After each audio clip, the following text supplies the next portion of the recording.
नमस्कार। आप सभी का सर्वोच्च भारत में स्वागत है। हमारे भारत देश में कई वीरांगनाओं और क्रांतिकारियों ने जन्म लिया है, जिन्होंने देश की आज़ादी के लिए अपने प्राणों की आहुति दी।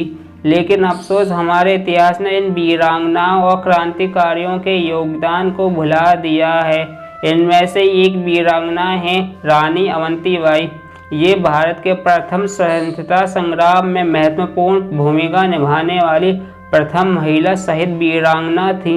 आइए नज़र डालते हैं इनके जीवन पर। रानी अवंतीबाई का जन्म 16 अगस्त 1831 में मध्य प्रदेश राज्य के जिले सिवनी के ग्राम मनकेरी में हुआ था। इनके पिता राव जुझार सिंह मनकेरी के जमींदार थे। रानी अवंतीबाई को बचपन से ही घुड़सवारी और तलवारबाजी का शौक था। लोग अवंतीबाई की घुड़सवारी और तलवारबाजी देखकर आश्चर्यचकित हो जाते थे।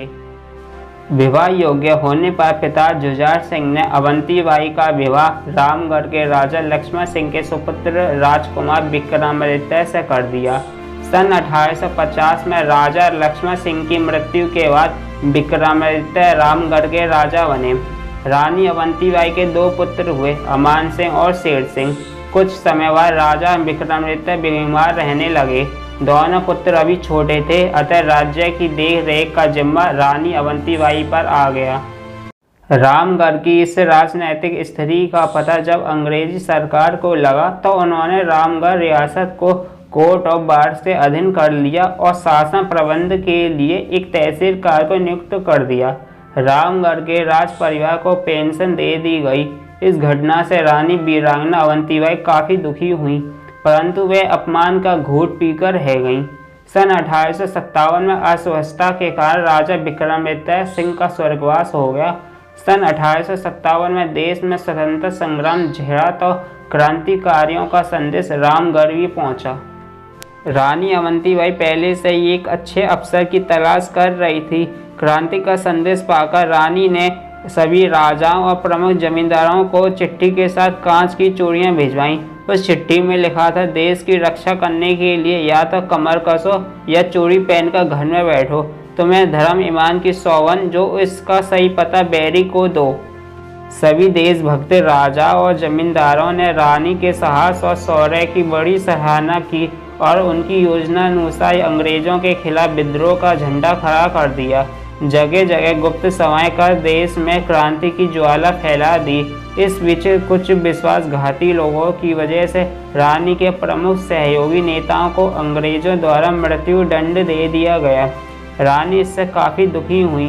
रानी ने अंग्रेजी शासन के विरुद्ध विद्रोह कर दिया और रानी ने अपने राज्य से कोर्ट ऑफ बार्स के अधिकारियों को भगा दिया और राज्य एवं क्रांति की बागडोर अपने हाथों में ले ली।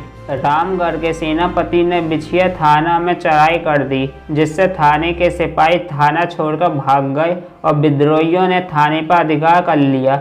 रानी के सिपाहियों ने घुघरी पर चढ़ाई कर उस पर अधिकार कर लिया। रामगढ़ के कुछ सिपाही एवं मुक्कास के जमींदारों ने नारायणगंज पहुंचकर जबलपुर मंडला मार्ग बंद कर दिया। इस प्रकार रामगढ़ राज्य में विद्रोह भड़क चुका था। इस प्रकार रानी अवंतीबाई ने अपने साथियों के सहयोग से घुघरी, बिछिया इत्यादि क्षेत्रों से अंग्रेजी राज्य का सफाया कर दिया। केवल मंडला नगर को छोड़कर पूरा जिला स्वतंत्र हो चुका था। रानी अवंतीबाई ने मंडला विजय के लिए सिपाहियों सहित प्रस्थान किया। रानी की सूचना प्राप्त होने पर सैपुरा और मुक्कास के जमींदार भी मंडला की ओर रवाना हुए। मंडला पहुंचने से पूर्व खगदेवरा के सिपाही भी रानी अवंतीबाई के सिपाहियों से मिल गए। खैरी के पास अंग्रेजी सिपाहियों के साथ रानी अवंतीबाई का युद्ध हुआ। मंडला के डिप्टी कमिश्नर बार्निंगटन पूरी शक्ति लगाने के बाद भी कुछ न कर सका और वह युद्ध छोड़कर वहां से सिवनी भाग गया। इस प्रकार मंडला जिला एवं पूरा रामगढ़ राज्य स्वतंत्र हो गया।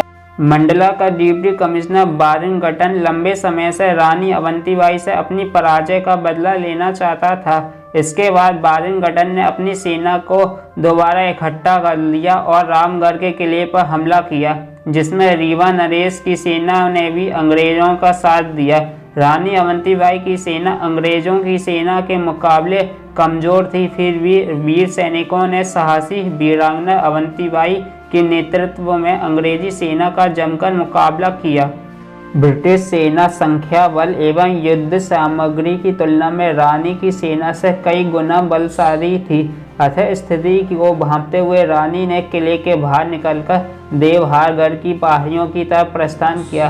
रानी के रामगढ़ छोड़ देने के बाद अंग्रेजी सेना ने रामगढ़ के किले को बुरी तरह से ध्वस्त कर दिया और खूब लूटपाट की। इसके बाद अंग्रेजी सेना रानी अवंतीबाई का पता लगाते हुए देवहारगढ़ की पहाड़ियों के निकट पहुंची। यह रानी अवंतीबाई ने पहले से ही अपने सैनिकों के साथ मोर्चा जमा रखा था। अंग्रेजों ने रानी के पास आत्मसमर्पण का संदेश भिजवाया, लेकिन रानी ने संदेश को अस्वीकार करते हुए अंग्रेजों के पास संदेश भिजवाया कि लड़ते लड़ते बेशक मरना पड़े, लेकिन अंग्रेजों के भार से दबूंगी नहीं। इसके बाद बारिंगटन ने चारों तरफ से रानी की सेना पर धावा बोल दिया। कई दिनों तक रानी की सेना और अंग्रेजी सेना में युद्ध चलता रहा, जिसमें रीवा नरेश की सेना पहले से ही अंग्रेजों का साथ दे रही थी। रानी की सेना बेशक थोड़ी सी थी, लेकिन युद्ध में अंग्रेजी सेना की जड़ें हिला दी। इस युद्ध में रानी की सेना के कई सैनिक मारे गए। 20 मार्च 1858 में रानी अवंतीबाई के बाएं हाथ में गोली लग गई और उनके हाथ से बंदूक छूटकर नीचे गिर गई। अंग्रेजी सेना ने उन्हें चारों तरफ से घेर लिया।